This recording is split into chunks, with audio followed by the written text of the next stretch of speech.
Hi everyone, it's February 10th, 2026. In our lives, there is a customized prison sometimes. Not all the times, but sometimes when you have been living in a certain way that you have gotten used to that you don't even think about anymore, it can become a customized prison. And that is because you have tangibly or complicitly agreed that what your life is like now, your actions, your behaviors, your habits, your daily functions, you have agreed that those are normal, for you, and that's what sustains your routine, that sustains your daily life. And so it becomes a customized prison if you start to realize that what you are doing every day or what you are doing consistently is unhealthy, and that it is working towards your detriment. And so when you try to break out of these customized prisons, it takes an extraordinary level of commitment and force to break the walls and get out of this prison that you have created for yourself unknowingly, because what you are looking at around you is normal to you. It is normal by all means to you. And you have to start to see that what you experience every day is not, even though it may be normal for you, it is not healthy sometimes. It is not beneficial for your relationship sometimes. It is not good for your health and your future prospects. And so the best way that I've learned to break out of an accustomed prison is just, you have to somehow imagine what it's like to live better, and you have to also agree that you deserve better. And I know that seems normal and that seems kind of simple, but and it's a customized prison. You think what you are living with normal is enough for you. You think it's what you deserve, but sometimes you deserve more. You deserve more life. You deserve more peace, more happiness.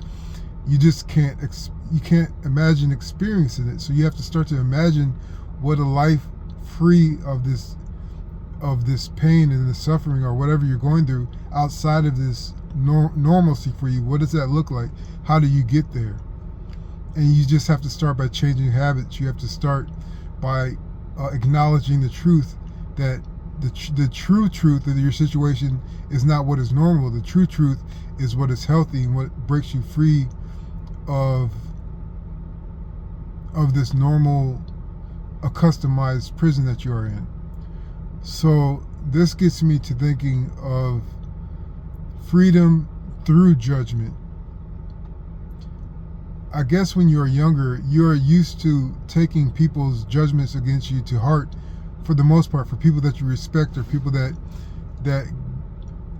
garner that response from you. You start thinking that judgment against you is the worst that could happen, because you have some part of you that is insecure when you're young, that maybe they might know the truth of you, about who you are, because they are so much popular than you are, that they are respected, or they are followed more than you, and so their judgment means a lot to you. It means it comes with authority to you.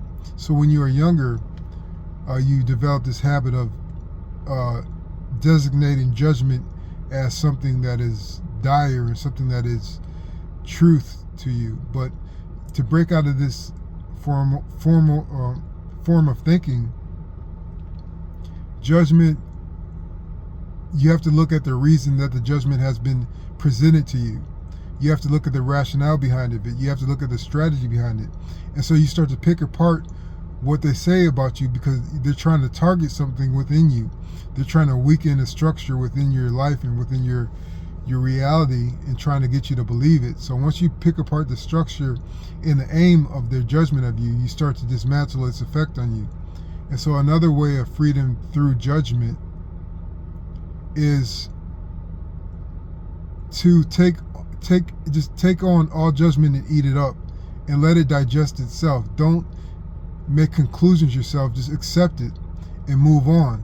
And it becomes innocuous after a while. It becomes spiritually metabolized and comes into feeding your engine of creation, your engine of maintaining your life.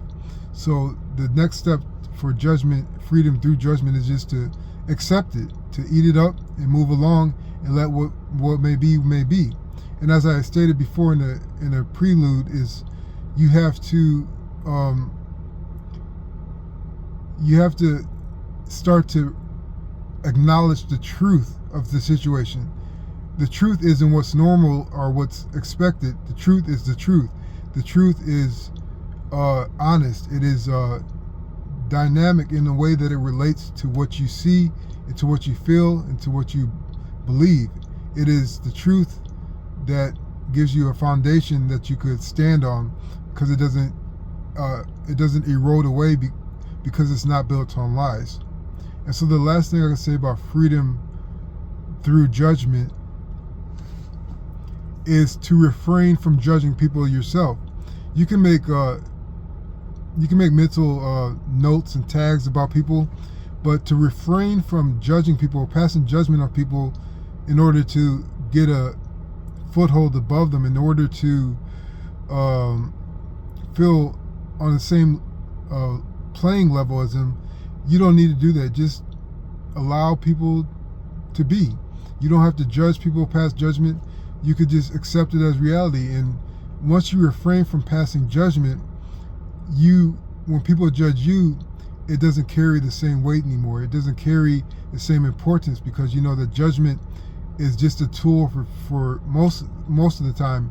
Judgment against people is a tool for protecting yourself and your image and your emotional security.